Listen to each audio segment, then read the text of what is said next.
So while at the Made by Google event, I bumped into somebody who was a product lead at Stadia. And I pre-ordered Stadia, so I'm considered a founder, and I had a couple questions.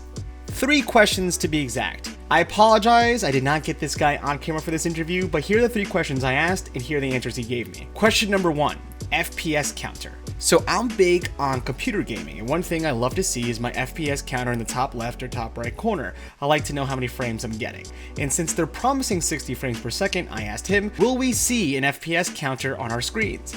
And his answer was twofold. It was a yes and a no. He said yes because on his dev edition, he can see the FPS counter on his screen. But he also said no because he wasn't sure if that would be the option for the consumers when the product does come out. Question number 2, explain negative latency.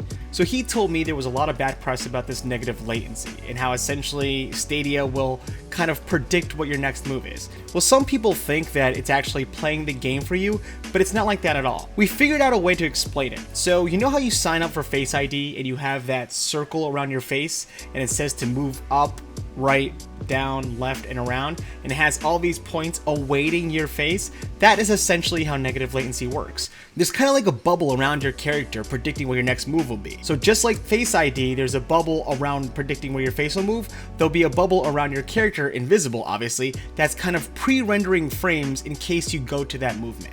So the game is not being played for you, there's essentially just pre-rendered frames ready when you do make the decision to use them. Question 3, my last question, was what about webcams? Now, they allowed all the streaming and interactive stuff on Stadia, but what about people who like to show their face while they're playing? Now, Chromecasts don't have webcams, and neither does a regular old TV, so I wondered how they were going to deal with that. And he didn't really have an answer, and then I had an answer for him. I said, why not have your Google Pixel be set down somewhere and use the front-facing camera or the rear-facing camera as a webcam, and just tap into it that way?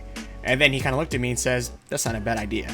So those are the 3 quick questions I had on Stadia. I wanted to share that with you because if you pre-ordered it, you're just as excited, and you might have a little anxiety about the whole thing too. So if this helped, let me know. If it didn't, let me know.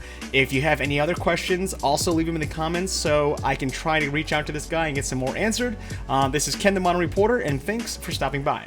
So every time you move, there is almost like a bubble, left, right, down, and left, right, left, up, right, and down, predicting what your next move might be. 3, 2, 1. Left, up, left, up, right, down, and there's kind of like a